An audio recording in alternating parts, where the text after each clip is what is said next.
AP CM Chandrababu Naidu ఇవాళ విశాఖ ఏజెన్సీలో పర్యటిస్తారు. దత్తత గ్రామం పెదబడులో అరకు వ్యాలీతో పాటు చంద్రబాబు పర్యటన కొనసాగుతుంది. పెదలబుడు పంచాయతీ పరిధిలోని పానిరంగిని గ్రామ సభలో పాల్గొంటారు. దీపం పథకం కింద గిరిజనులకు గ్యాస్ కనెక్షన్లు పంపిణీ చేస్తారు. ఆ తర్వాత గ్రామస్తులతో ముఖాముఖి కార్యక్రమంలో పాల్గొంటారు. అక్కడి నుంచి అరకు వ్యాలీ వెళ్లి బహిరంగ సభలో ప్రసంగిస్తారు. మావోయిస్టు ప్రభావిత ప్రాంతం కావడంతో పోలీసులు భారీ బందోబస్తు ఏర్పాటు చేశారు. మియాపూర్ భూ కుంభకోణం కేసులో నిందితులకు బెయిలా కస్టడీనా అనేది ఇవాళ తేలిపోనుంది. పార్థసారథి, పీబీఎం శర్మను తమ కస్టడీకి ఇవ్వాలంటూ పోలీసులు వాదించారు. ఇప్పటికే రికార్డులన్నీ పోలీసులు స్వాధీనం చేసుకున్నారని, పోలీస్ కస్టడీ అవసరం లేదని, పైగా బెయిల్ ఇవ్వాలని వాదిస్తూ వచ్చారు నిందితుల తరపు న్యాయవాదులు. దీనిపై ఇవాళ నిర్ణయం ప్రకటించనుంది కోర్టు. మరోవైపు నిందితులపై కేసును కొట్టేయాలంటూ హైకోర్టులో దాఖలైన స్క్వాష్ పిటిషన్ పైన ఇవాళ విచారణ జరగనుంది. మియాపూర్ భూ కుంభకోణంపై ఇవాళ గవర్నర్ను కలిసి ఫిర్యాదు చేయనున్నారు టీటీడీపీ నేతలు. ఆక్రమణలకు గురైన భూమిని నిన్న పరిశీలించిన నేతలు భూముల యాజమాన్య హక్కులు ప్రభుత్వం వద్ద ఉన్నాయని ఆరోపించారు. ఆ విషయాన్ని వెలుగులోనికి రాకుండా సర్కార్ అడ్డుకుంటోందంటూ విరుచుకుపడ్డారు. టీఆర్ఎస్ ప్రభుత్వం దేశంలోనే అతి పెద్ద భూ కుంభకోణానికి పాల్పడిందని ఆరోపించింది టీడీపీ.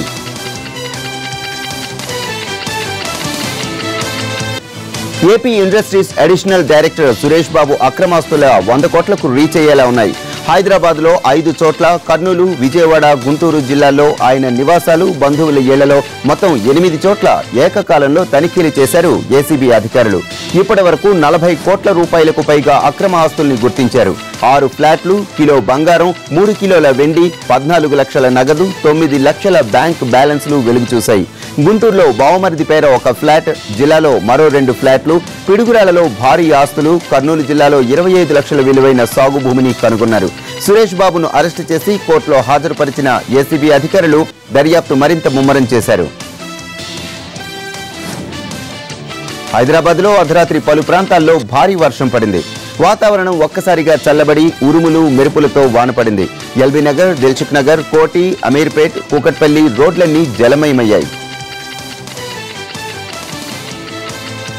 ఏపీ, తెలంగాణ రాష్ట్రాల్లో పలు ప్రాంతాల్లో రాత్రి భారీ వర్షాలు కురిశాయి. హైదరాబాద్, తిరుపతి, విజయవాడ, గుంటూరు, కాకినాడ, అన్నవరంలో వర్షాలు పడడంతో ఉపశమనం చెందారు ప్రజలు. కృష్ణా జిల్లా పామర్రు నియోజకవర్గంలో భారీ ఈదురుగాలులు, వర్షం భయభ్రాంతులకు గురిచేశాయి. పామర్రు మండలంలో పలుచోట్ల విద్యుత్ స్తంభాలు, చెట్లు విరిగిపడ్డాయి. తాటి చెట్టు విద్యుత్ తీగలపై పడ్డంతో పామర్రు మండలంలో విద్యుత్ సరఫరా నిలిచిపోయింది. దీంతో గంటల తరబడి శ్రమించి విద్యుత్ సరఫరాను పునరుద్ధరించారు. ఒంగోలులో గాలివాన బీభత్సం సృష్టించింది. హోరు గాలి, ఉరుములు, మెరుపులు, వాన నగరవాసుల్ని ఉలిక్కిపడేలా చేసింది. ఈదురుగాలుల ధాటికి భారీ వృక్షాలు సైతం కూలిపోయాయి. హోర్డింగులు విరిగిపడ్డాయి. కలెక్టర్ బంగ్లాలో చెట్టు కూలింది. ఒంగోలు తహసీల్దార్ కార్యాలయంపై చెట్టు కూలడంతో పాక్షికంగా భవనం ధ్వంసమైంది. ఏబీఎం కాలేజీ కాంపౌండ్లో ఓ ఆధ్యాత్మిక సదస్సు కోసం ఏర్పాటు చేసిన టెంట్లు, షామియానాలు కుప్పకూలాయి. రేకులు ఎగిరిపడ్డాయి. విద్యుత్ వైర్లు తెగిపడ్డాయి. దీంతో నగరంలో కరెంటు సరఫరాకు తీవ్ర అంతరాయం ఏర్పడింది. 4 గంటల పాటు నగరంలో కరెంటు లేక జనం అల్లాడిపోయారు. అడగకపోయినా ఎన్డీఏ రాష్ట్రపతి అభ్యర్థికి ఎందుకు మద్దతిస్తామని ప్రకటించారో చెప్పాలని జగన్ను ప్రశ్నించారు మంత్రి కాల్వ శ్రీనివాసులు. అనంతపురంలో బీసీ ఉద్యోగుల భవన ప్రారంభోత్సవంలో పాల్గొన్న మంత్రి ప్రత్యేక హోదాపై ప్రతిపక్ష పార్టీ మాట్లాడట్లేదని రాహుల్ ఆరోపించిన తర్వాతే జగన్ నోరు విప్పారన్నారు. కేసుల నుంచి బయటపడేందుకే రాష్ట్రపతి ఎన్నికల్లో ఎన్డీఏ అభ్యర్థికి జగన్ మద్దతిస్తున్నారని ఆరోపించారు కాల్వ శ్రీనివాసులు. విశాఖపట్నంలో టీడీపీ నేతలు 1,00,000 ఎకరాల భూములను కబ్జా చేశారని ఆరోపించారు వైసీపీ ఎంపీ విజయసాయిరెడ్డి. భూ కబ్జా వ్యవహారంలో మంత్రి గంటా శ్రీనివాసరావు సహా పలువురు టీడీపీ ఎమ్మెల్యేల పాత్ర ఉందన్న ఆయన ఈ గ్యాంగుకు మంత్రి నారా లోకేష్ లీడర్గా ఉన్నారని ఆరోపించారు. తమ పార్టీ అధికారంలోకి వచ్చాక ఎవరిని వదిలిపెట్టబోమని, ఈ భూ కబ్జా వ్యవహారంపై దర్యాప్తు జరిపించి దోచుకున్న సొమ్మునంతా రికవరీ చేస్తామని హెచ్చరించారు. టీఆర్ఎస్ ప్రభుత్వంపై నిప్పులు చెరిగారు TPCC working president Mallu Bhatti Vikramarka. తెలంగాణలో పగ్గాలు చేపట్టి 3 ఏళ్లైనా ఇంతవరకు హామీలు అమలుకు నోచుకోవట్లేదని ఆరోపించారు. టీఆర్ఎస్ ఆచరణ సాధ్యం కాని హామీలిచ్చి ప్రజల్ని మోసం చేసిందని విమర్శించారు Mallu Bhatti Vikramarka. KG to PG, దళితులకు 3 ఎకరాల భూమి పథకాలు ఏమయ్యాయని ప్రశ్నించారు. మూడేళ్ల పాలనలో దేశం అభివృద్ధి చెందిందన్నారు కేంద్ర మంత్రి అశోక్ గజపతిరాజు. పశ్చిమ గోదావరి జిల్లా భీమవరంలో సబ్కా సాత్ సబ్కా వికాస్ సమ్మేళనంలో ఆయన పాల్గొన్నారు. రాహుల్ కామెంట్స్ ను తప్పుబట్టిన మంత్రి పోలవరం ప్రాజెక్టు నిర్మాణం ఎన్డీఏ హయాంలోనే జరుగుతుందన్నారు. 7 ముంపు మండలాలను ఏపీలో విలీనం చేసింది మోడీ ప్రభుత్వమేనన్నారు. ప్రకాశం జిల్లా చీరాలలో జరిగిన నియోజకవర్గ వైసీపీ ప్లేనరీలో రసాభాసగా జరిగింది. మాజీ మంత్రి బాలినేని ముఖ్య అతిథిగా పాల్గొన్న ఈ సమావేశంలో వైసీపీ మరో వర్గానికి పిలుపు వెళ్లలేదు. దీంతో చీరాల ఇన్ఛార్జ్ బాలాజీపై గురుగా ఉన్నారు రెండో వర్గానికి చెందిన నేతలు. ట్రేడ్ యూనియన్ అధ్యక్షులు కర్నేటి ప్రసాదం ఆధ్వర్యంలో 10 మంది కార్యకర్తలు ప్లేనరీకి హాజరవుతుండగా బాలాజీ వర్గీయులు అడ్డుకున్నారు. దీంతో వాగ్వాదాలు తోపులాటలు జరిగాయి. కర్నూలు జిల్లా మంత్రాలయంలో వైసీపీ ప్లేనరీ సమావేశాలు ఘనంగా జరిగాయి. ఎంపీ బుట్ట రేణుక, జిల్లాకు చెందిన వైసీపీ ఎమ్మెల్యేలు ఈ సమావేశాల్లో పాల్గొన్నారు. తొలుత పట్టణంలో బైక్ ర్యాలీ నిర్వహించారు వైసీపీ నేతలు. వైఎస్ చిత్రపటానికి పూలమాల వేసి నివాళులర్పించారు. టీడీపీ ప్రభుత్వంలో అభివృద్ధి జరగట్లేదని విమర్శించిన బుట్ట రేణుక 2019 ఎన్నికల్లో జగన్ ఖచ్చితంగా సీఎం అవుతారని జోస్యం చెప్పారు. నవనిర్మాణ దీక్షల పేరుతో టీడీపీ సర్కార్ హడావిడి చేస్తోందని ఆరోపించారు వైసీపీ సీనియర్ నేత పెద్దిరెడ్డి రామచంద్రారెడ్డి. నెల్లూరు నియోజకవర్గ పరిధిలోని పాలసముద్రంలో జరిగిన వైసీపీ ప్లేనరీలో పెద్దిరెడ్డితో పాటు ఎమ్మెల్యేలు నారాయణస్వామి, రోజా పాల్గొన్నారు. చంద్రబాబు వైఫల్యాలను ఎండగడుతూ ప్లేనరీలో పలు తీర్మానాలు చేశారు. 600 హామీలిచ్చి ఒక్కటి కూడా అమలు చేయలేదని విరుచుకుపడ్డారు పెద్దిరెడ్డి. తూర్పుగోదావరి జిల్లా ఏలేశ్వరంలో 4వ రోజు నవనిర్మాణ దీక్షలో పాల్గొన్నారు హోంమంత్రి నిమ్మకాయల చినరాజప్ప.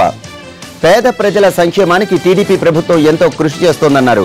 కాపులకు న్యాయం చంద్రబాబు ద్వారానే సాధ్యమన్నారు ఆయన. కాకినాడ ఎంపీ తోట నరసింహం, పతిపాడు ఎమ్మెల్యే పరుపుల సుబ్బారావు నవనిర్మాణ దీక్షలో పాల్గొన్నారు. ఏపీ ప్రజలు కాంగ్రెస్ ను ఆదరించే స్థితిలో లేరన్నారు ఎమ్మెల్యే ప్రభాకర్ చౌదరి. ప్రజల్ని మరోసారి మోసం చేయడానికి కాంగ్రెస్ ప్రయత్నిస్తోందని ఆరోపించారు ఆయన. అనంతపురం ఆర్ట్స్ కాలేజీలో ఏర్పాటు చేసిన 4వ రోజు నవనిర్మాణ దీక్షలో పాల్గొన్నారు ప్రభాకర్ చౌదరి. ప్రజాభిప్రాయానికి అనుగుణంగా భవిష్యత్తు కార్యాచరణ రూపకల్పన జరుగుతుందన్నారు. 3 ఏళ్ల పాలనలో ఎన్నో సంక్షేమ పథకాలు ప్రవేశపెట్టిన చంద్రబాబు వచ్చే 2 ఏళ్లు ఎలాంటి పథకాలు ప్రవేశపెట్టాలనే దానిపై దృష్టి సారించారన్నారు. నవనిర్మాణ దీక్షలో రాష్ట్ర ప్రజలంతా భాగస్వాములు కావాలని పిలుపునిచ్చారు మంత్రి నారాయణ. ప్రకాశం జిల్లా పర్చూరు ఎంపీడీఓ ఆఫీసు ఆవరణలో నవనిర్మాణ దీక్ష ప్రతిజ్ఞ చేయించారాయన. రాష్ట్రం లోటు బడ్జెట్లో ఉన్న రైతు రుణమాఫీ, డ్వాక్రా రుణమాఫీ, 24 గంటల విద్యుత్, చంద్రన్న బీమా, సబ్సిడీ రుణాలు, కార్పొరేషన్ రుణాలు వంటి సంక్షేమ కార్యక్రమాలను అమలు చేస్తున్న ఘనత టీడీపీ సర్కారుదేనన్నారు నారాయణ. పేదల సంక్షేమమే టీడీపీ ప్రభుత్వ ధ్యేయమన్నారు ఏపీ పౌర సరఫరాల మంత్రి పతిపాటి పుల్లారావు. రేషన్ షాపుల్లో ఇచ్చే సబ్సిడీని కేంద్రం రద్దు చేసినప్పటికీ రాష్ట్ర ప్రభుత్వం చక్కెర, కందిపప్పు, మినపప్పును సబ్సిడీపై పేదలకు అందించేందుకు విధి విధానాలు రూపొందిస్తోందన్నారు.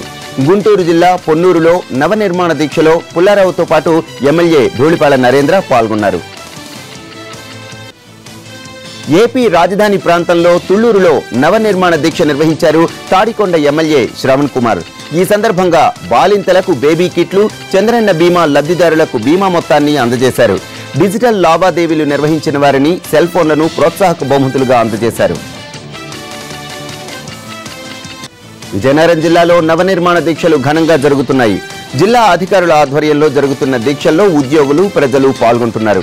పార్వతీపురం, విజయనగరం, గజపతి నగరం, ఎస్కోట, చీపురుపల్లి నియోజకవర్గాల్లో స్థానిక ఎమ్మెల్యేలు పాల్గొని దీక్షా ప్రతిజ్ఞలు చేయించారు. నెల్లిమర్లలో జరిగిన నవనిర్మాణ దీక్షలో మంత్రి సుజయ్ కృష్ణ రంగారావు పాల్గొన్నారు. అనంతపురం జిల్లా ధర్మవరం ఆర్డీఓ సమావేశ భవనంలో జరిగిన నవనిర్మాణ దీక్ష కార్యక్రమంలో పలువురు ప్రజాప్రతినిధులు, అధికారులు పాల్గొన్నారు. మాజీ మంత్రి పల్లె రఘునాథరెడ్డి, స్థానిక ఎమ్మెల్యే సూర్యనారాయణతో పాటు పలువురు టీడీపీ నేతలు నవనిర్మాణ దీక్షకు హాజరయ్యారు. ధర్మవరంలో సిమెంట్ రోడ్లు, అండర్ డ్రైనేజీ రోడ్ల మరమ్మతులు, రిజర్వాయర్ల నిర్మాణానికి ఎన్నెన్ని కోట్లు ఖర్చు చేస్తున్నది వివరించారు నేతలు. అనంతపురం జిల్లా కదిరి ఆర్డీఓ ఆఫీసులో 4వ రోజు నవనిర్మాణ దీక్షలో ఉద్యోగులు, అధికారులు పాల్గొన్నారు. ఈ కార్యక్రమంలో పాల్గొన్న ఎమ్మెల్యే చాంద్ బాషా, ప్రజలకు సంక్షేమ పథకాలను తెలియజేయాలని కోరారు. సంక్షేమ పథకాలను ప్రజల్లోనికి తీసుకువెళ్లాల్సిన బాధ్యత అధికారులు, ఉద్యోగులదేనన్నారు మాజీ ఎమ్మెల్యే కందికుంట ప్రసాద్. రాష్ట్రాభివృద్ధికి కృషి చేస్తున్న సీఎంకు అండగా నిలవాలంటూ పిలుపునిచ్చారు ఆయన.